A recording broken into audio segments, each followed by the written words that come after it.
I'm going to get straight to it because there's many of us and we have lots to say and we don't really have that much time.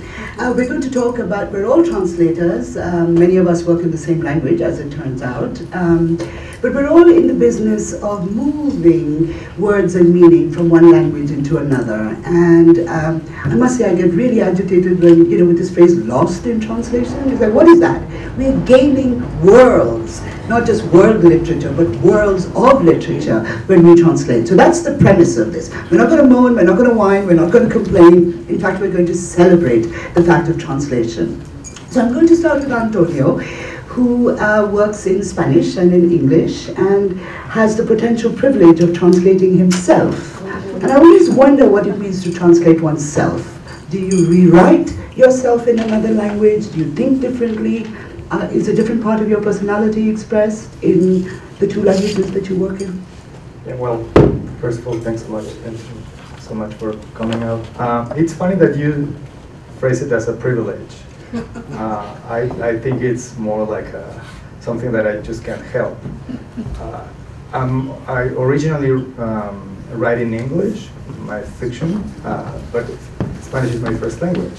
So when the moment of doing the translation to my debut collection, for example, came, I just couldn't bear the idea of seeing my own work translated by someone else into my native language.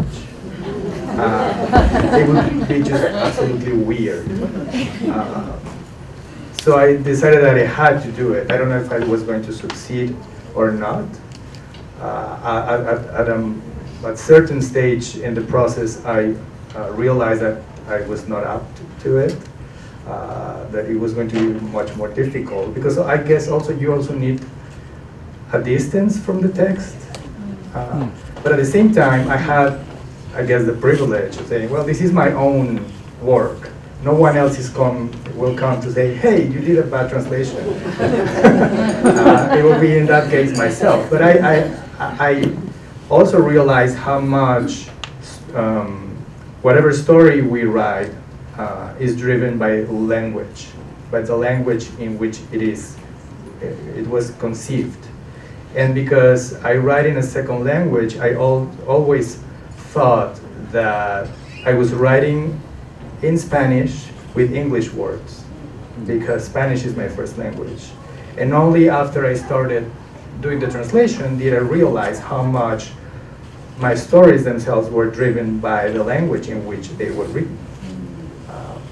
So I had to find like a new meaning to this second language process. So it became kind of like a third language.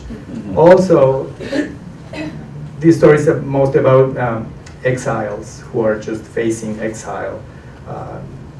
They're recent immigrants, and part of the challenges that they face is adjusting to a new place, and that comes with a language, adjusting to a new language, which they thought they knew, but they don't at all.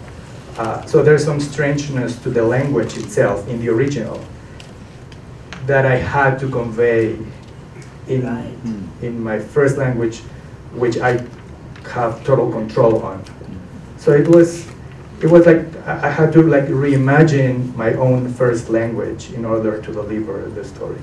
That's fascinating. I mean, that reflexivity that you're talking about, and I will insist that it's a privilege because we work with people long dead,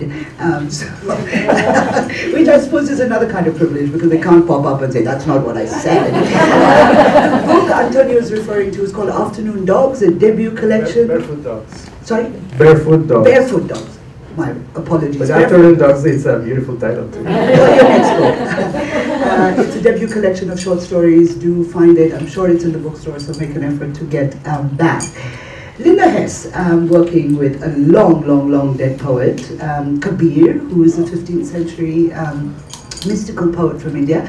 I heard you say yesterday in one of your introductions to yourself, you said that you started off as a poet.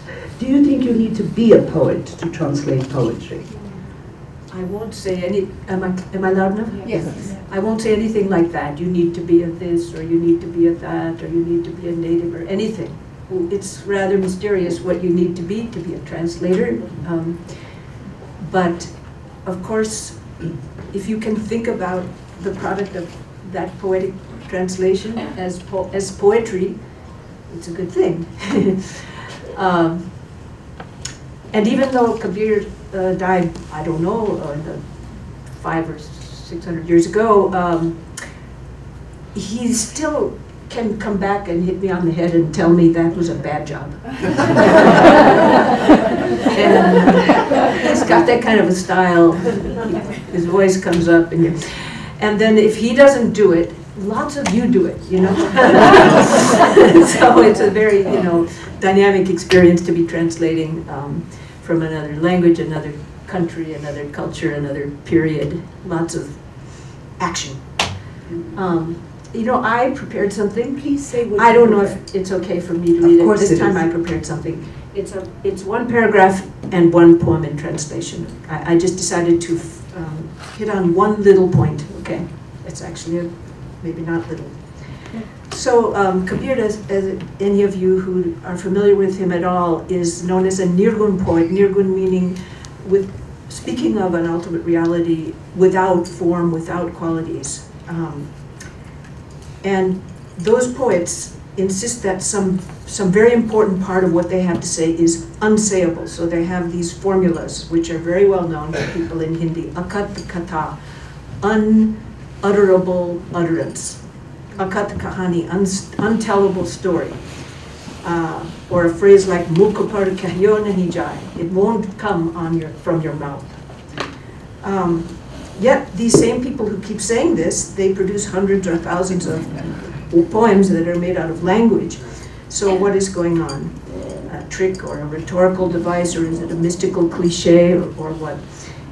And today what I would like to say that it's a way of speaking as a translator. Describing or evoking an experience in words that isn't ever the same as having that experience. Just as refashioning a poem with words in a different language isn't ever going to result in exact transference. We're all telling some kind of kata, therefore, something that isn't going to ever be, you get it. So if we start by saying it's impossible, it's more fun. To see what we can do. Kabir and his fellow poets, Nirgun poets, did a lot of things with language after affirming that what they were most interested in was beyond the reach of language. Sometimes they did it by talking about just regular human experiences, birth, death, marriage, finance. Sometimes they talked about lots of things that weren't so mystical and were more amenable to description in words. Sometimes they used paradoxes, riddles, and jokes. In one beautiful Kabir song that some of you will know, sung by Kumar Gandharva and the late Vasundhara Konkale, he joyfully says he will fearlessly sing the form of the formless. Nirbhay, nirgun, gun, re, gaunga. Sometimes the poet speaks of a hint or a sign. The word may be sane. And I would like to just read a translation of a poem that is as nirgun as they get. It's just like no way, no way, no way, no way. And then it ends with a playful reference to a sign. So as Shabnam just said, it starts with an image of a house. Sakya wa ghar sabse nyara.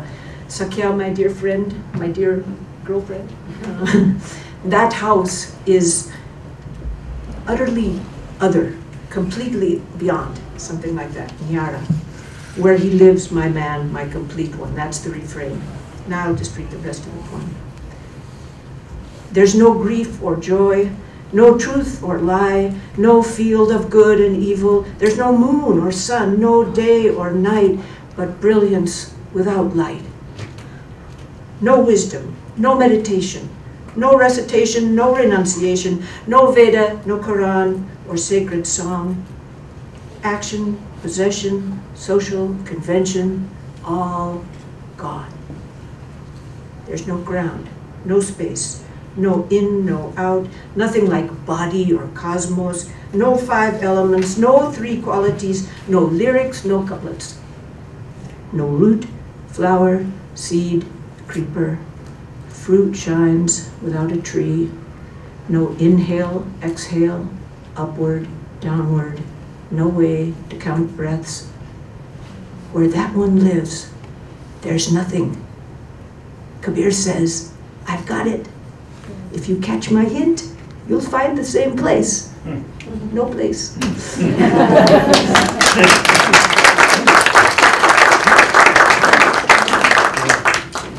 Thank you, Linda. I'm going to go to Arvind Krishna Mehrotra now, who is a leading voice of the moderns in India, the poets, but also a translator that we all look to for the very, very fine quality of his translation. He also works on Kabir, and whatever he translates, and he translates texts from a very, very long time ago, he insists on using a very, very contemporary idiom.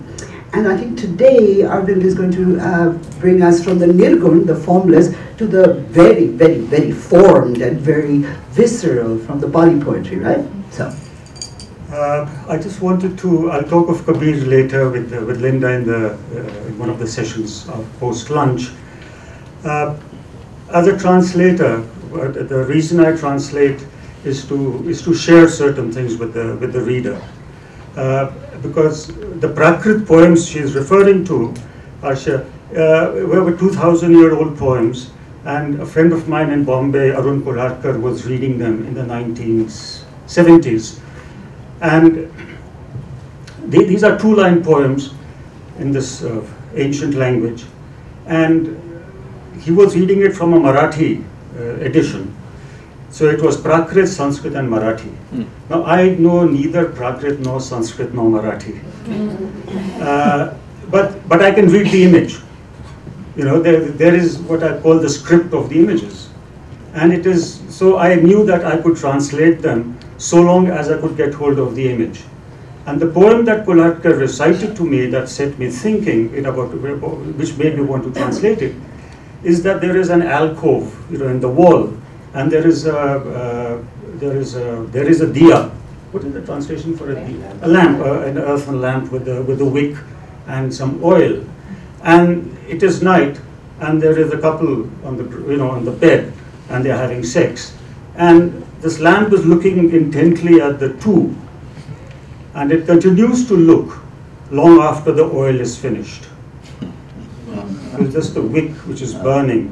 And the oil, you know, there's no oil in the lamp, but it's so intently looking them make love that it continues to burn. So there are any number of these two-line poems, all of them surprisingly in the voice of the woman. And 700 poems on every sexual position you can imagine. Now the man comes across as a bit of a fool. I'm saying he's there because you need to have sex. But once that is over, really no one has any use for him. So he's quite a dispensable kind of. He's also a very sad-looking character. Once in a while he gets in a word edgeways, you know, and when he gets a chance to speak, this is what he says: hair like ruffed feathers, half-open eyes, the body in tremors needing rest. Having played the man, you now know how we suffer. Is the woman on top position, and now she's doing all the hard work, and so he says, now you know how we suffer. So it goes on for 700 poems, and so when I read it, I realized that this needed to be shared with other Indian and other Indian readers, and even though I didn't know the language, it was easy enough for me to translate because also because Ramanujan had come before me, A.K. Ramanujan. So I knew that there was these dramatic situations in classical Indian poetry, and once you get hold of the situation, what the girlfriend said, what the mother-in-law said, and so on and so forth, then you can decode what the situation is. But also when I was translating, I realized that the emphasis, talking about poetry, and poets translating poetry, at some point, unlike a scholar like Linda Hess, I would let go of the original. I would erase the original from my mind, and I would simply concentrate on the English. So that is one thing I do. The original is at the back of my mind, so I keep referring to it somewhere. But it's not, it's not starkly there right in front of me. Now this is, I'll just read out a couple of more of these Prakrit poems. Bookish lovemaking is soon repetitive. It's the improvised style wins my heart. This is all every, there's well, this is another what a woman is saying. He finds the missionary position tiresome and grows suspicious if I suggest another. Friend, what's the way out? of all the darn places, at Smith College I was asked, what is the Sanskrit for the missionary position? And girl gets up with that. That's obviously, I don't know what this is.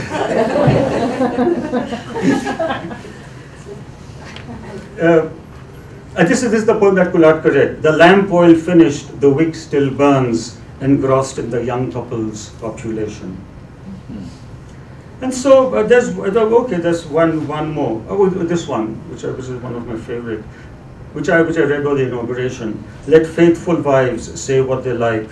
I don't sleep with my husband even when I do.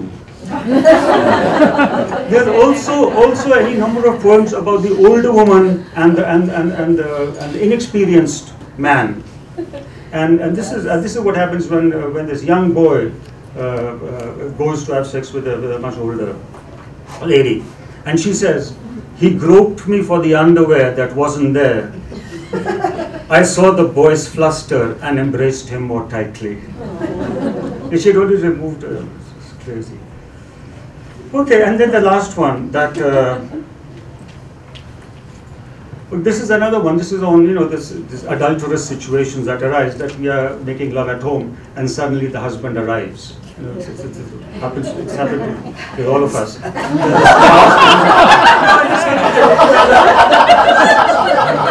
I think the husband or the wife are not supposed to be there. And suddenly, at 3 in the afternoon, one of them turns up. And this is what happened 2,500 years ago. And she thrusts her lover towards her husband back early. This man just arrived from my father's village. He's trying to hide the fact, that. And this is the last one. And this is the mother-in-law and the daughter-in-law having this exchange. And they have both committed adultery. And this is what the daughter-in-law says. Mother-in-law, one word about the long bamboo leaves in my hair, and I'll bring up the dirt marks on your back.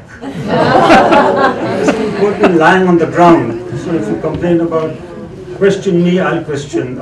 Anyway, so what I'm saying is the translator also translates because the sheer joy of wanting to bring something in one language, which he just is so excited about it that he wants to share it with. So Kabir excites me in the same way as these ancient Prakrit poems.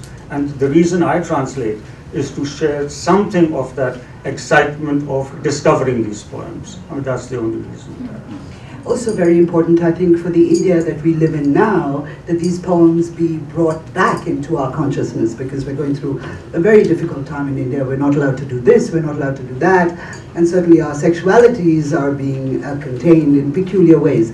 But I was a little worried whether the government knew he had published this stuff. Obviously, they took care of it. But I wanted to talk about, bring Christi into the conversation from what you said just before, which is you translate because you just love something and you want to share it with the rest of the world. And I think that's your experience with Vijay Ganadeta, who is perhaps the most important voice, contemporary voice in Rajasthani. Yeah, so if you'd like to talk about your relationship with what you translate.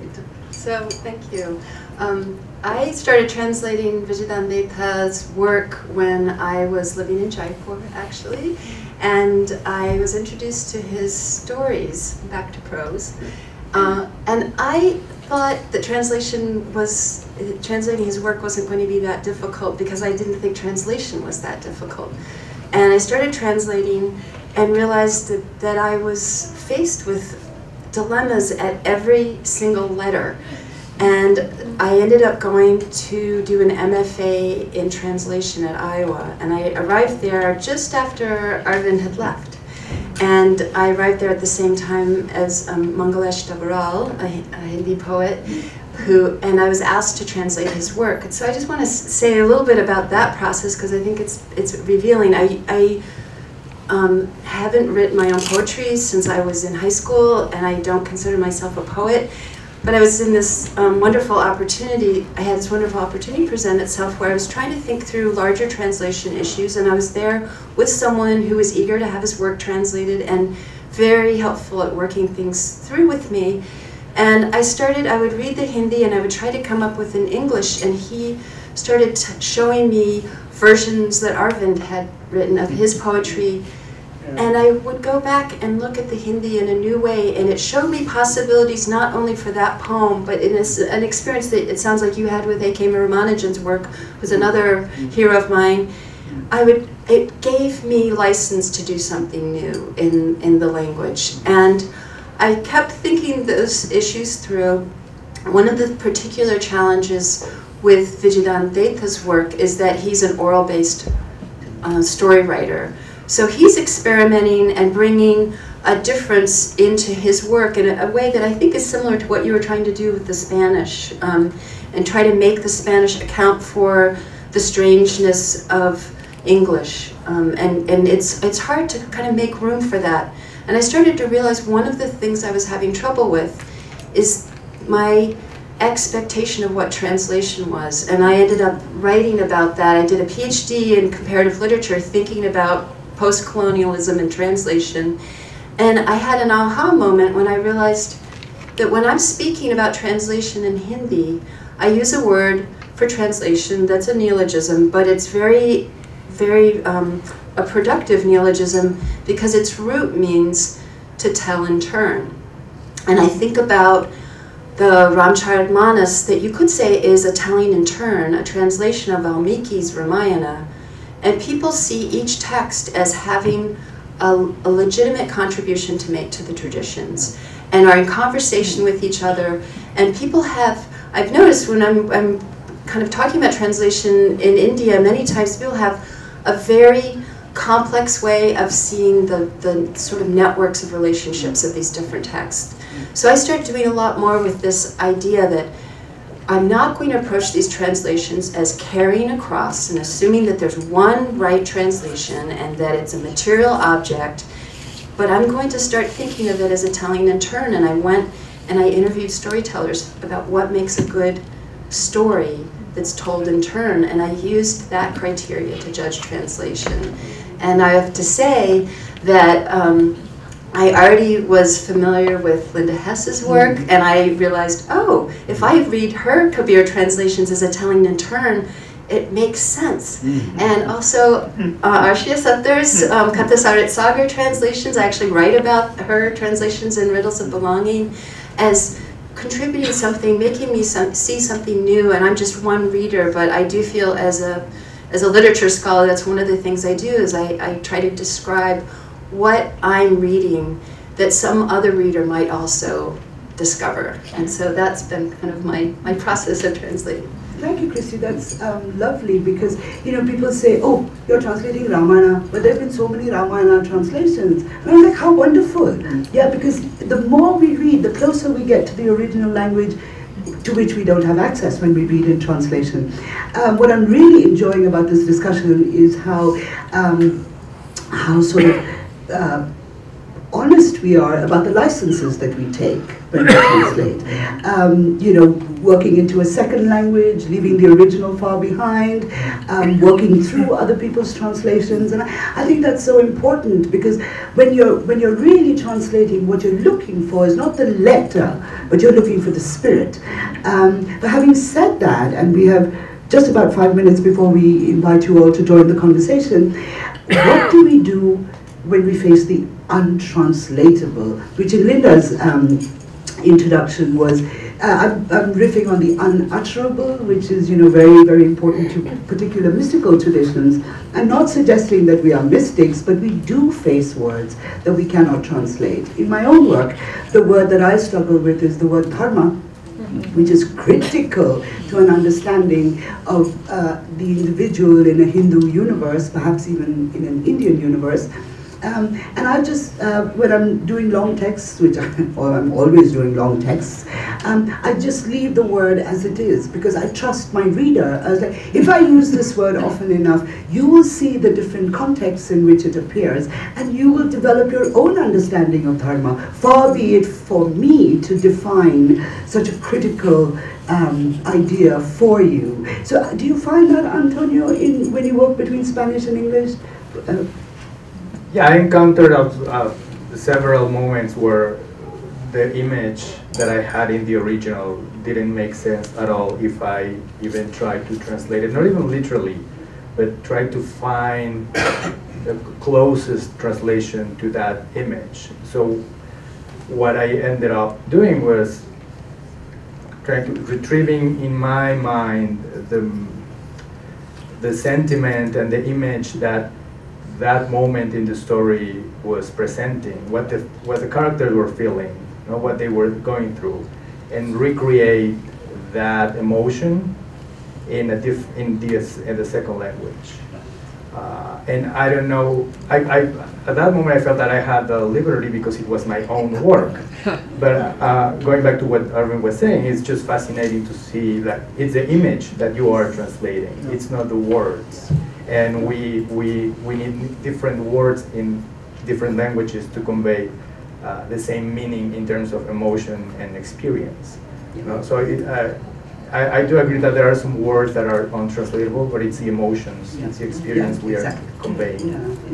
Do you find this, Christi, when you translate Vedanta, for example, that there are local images that just don't work in English? Like I struggle with Gajagamini, which is such a beautiful Sanskrit word. It means she walks like a female elephant. That doesn't sound very in English, Her thighs sway. Yes. I can't teach this to undergraduates. But Gajagamini is just impossible, So what do you do? Yeah, I actually have a story about that. One of the things that I write about is that Vijayadandeta himself is a translator, and he is translating from oral to written. And this really the exact situation came up when I was translating, I think, The Talker's Ghost.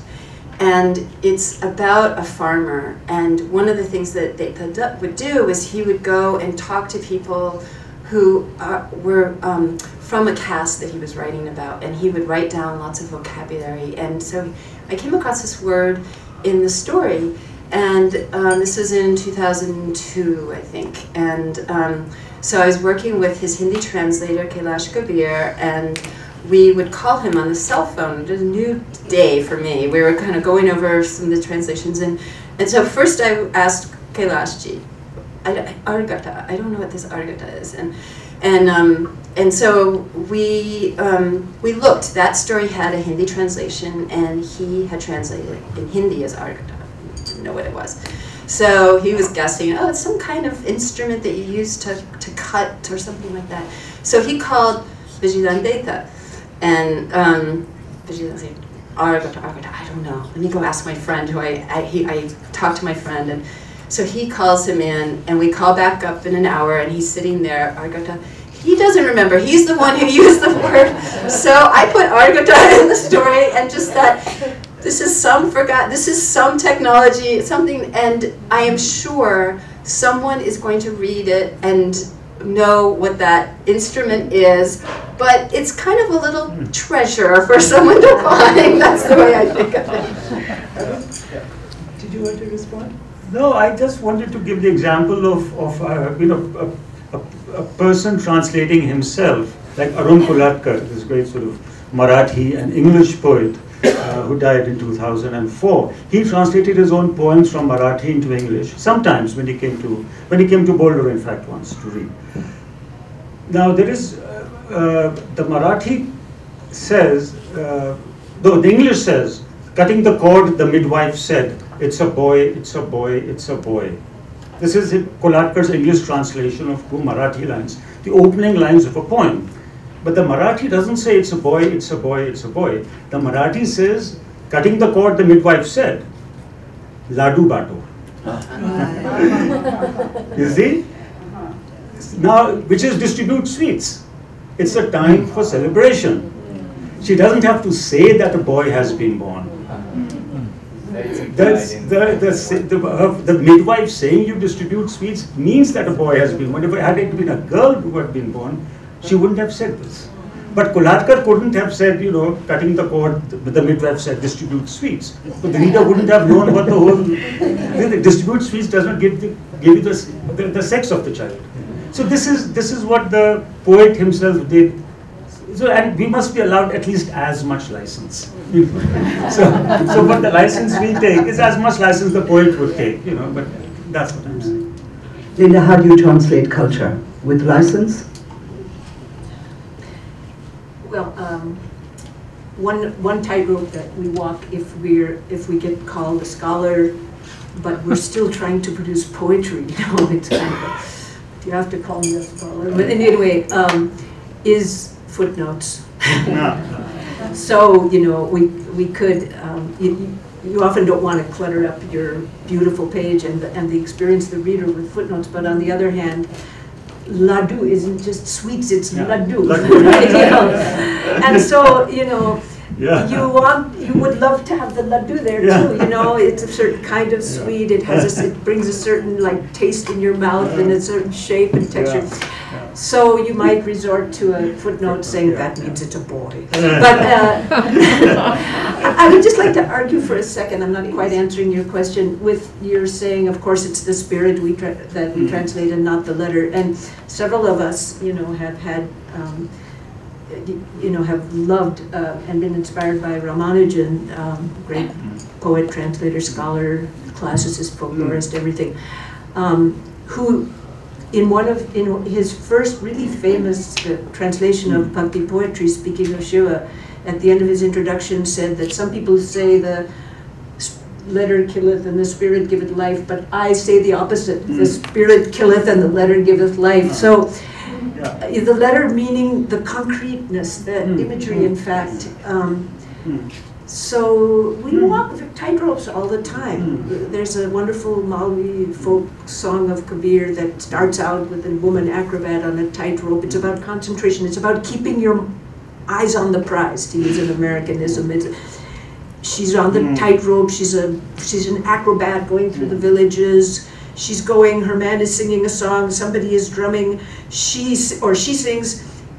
But she always has her mind focused on that rope. And then there's a whole series of stanza, you know. You're walking along with pots of water on your head and you're chatting with your girlfriends, but your mind is always on that. So you just keep your eyes on the prize. Ramanujan used to say, actually, when we were his students, that when he translates as freely as possible first, and then works backwards, you know, to the literalism of the poem. Okay, I'm just going to say this one thing, and then I'm going to invite you to join the conversation. This business of translating culture. Indian restaurants in the West, the way they describe Indian food, dal, which is the most homely food that we eat all the time. Lentil soup pureed with like cream and cilantro. No man, it's dal. There's something to be said for too much license as well. Okay, we have 5 minutes. Please raise your hands if you have a comment or a question or a translation. Anthony? So you did mention giving out sweets, but how do you deal with puns and something in the original where the native audience would understand the association, but the English audience or whatever other language are not going to know that historical association or the pun? How do you deal with that? Puns are terrible. They're like and a wonderful. Nightmare. Yeah. Terrible and wonderful. Puns. Puns are. Yeah. But there's certain things that are untranslatable. I mean, then we also let us accept it. Certain things cannot be translated. And, no, I don't think so. Verbal sort of jugglery is one thing, you know, which is very difficult to translate. You know. Sometimes you get lucky. Sometimes you get lucky. Well, the other thing that because Vijayadeta puns all the time, including the title for his story we were talking about yesterday. It's in the Hindi translation is Dohari Zindagi, which is a kind of duplicity, but in the Rajasthani it's actually Dohari Room, which means Two Wombs, and it's about a lesbian love affair. But you could also take it as the hypocrisy of the patriarchy, and he really plays on that throughout the story. And I think there's a place for footnotes, for introductions. That I started writing a glossary. I called it the Glossary of the Incommensurable, because I thought I want to take back this genre and have a place for the translator to be excited about some of these opportunities, and for the reader who's interested, they can go and look. It turns out Katha published it. They don't believe in glossaries for all the reasons that I was trying to subvert glossaries. But I still think it allowed me to think about, to kind of have more of a narrative about my process and get readers interested. And I think that's one of the places. So it's untranslatable in perhaps the exact letter, but I try to play with it. You can go look at the translation, see if you think that it plays well, even without the glossary. But I think that that's a place where you really are, bringing together not only the letters of the work you're reading, but also the one that you're creating and recreating. Yeah, that's the inner life of the translation, Antonio. Exactly, and just there's something to be said about just the process of translating and the process of writing, that it's behind curtain. When you read a poem, a story, a novel in the original, if it's well written, it feels like it was very easy to write, no? And probably the author might have spent months and years on a sentence, on an image, until it clicked. And it's the same for translation.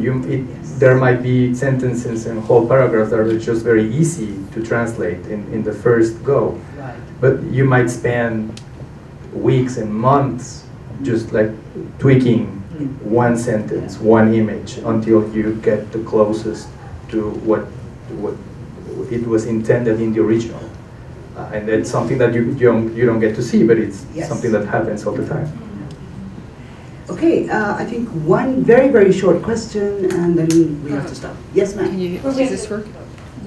This lady has the Oh, I'm sorry. Another ma'am. Yes. Is that on? I speak very loudly, I don't need a mic. For the poets, do you have the But hang on, who's speaking and why is there no microphone? Okay. Do I? I'm pretty loud. We should have scheduled a little more time for Can this. you hear me? Started. Okay, hi. For the poets, do you, especially for shorter poetry, do you include the original, say on one page, and your translation on the other? Yeah. No? Yes, you're asking me? Yes. Oh, any poet here. Yeah, I do. The original language in which you are from which you're translating, and then you put side by side, or so it can be compared, yes. Your translation. Yes. Thank you. That's great. That the last question is. She's very patient. She had a question. Yes. Another yes, no question? She had one. She did have a question. She was waiting patiently. And There's a public radio show, This American Life. There was an episode a couple of years ago with a woman, I think she was like first generation American from Hmong parents, and she wanted to know what her father thought about how life would have been if this had happened and if that had happened. And it took her so long to reconcile the fact that the language that he grew up with had no room to even think of the concept of if. And I'd love to hear you guys address that. Okay, we have to keep it really quick, so address it, but pretend it's like a two-line Prakrit poem.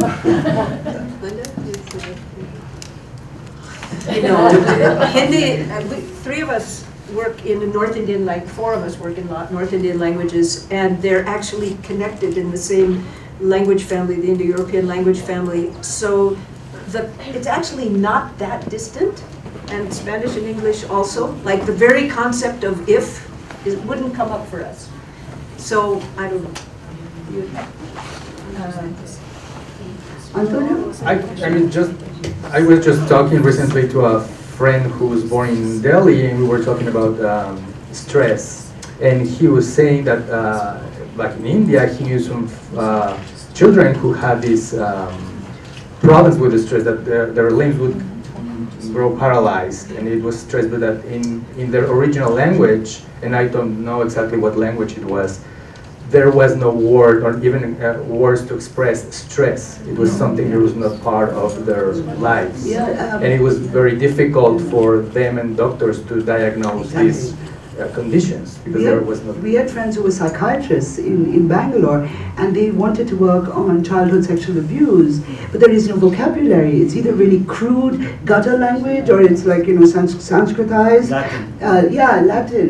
You know, so and those are not simply problems of translation, but they're problems of diagnosis and just living in a world that is unable. You don't have the words to express your experience. That's as tragic as anything can possibly be. Okay, I'm going to have to end now because I have to run off to another panel. But thank you so much, my lovely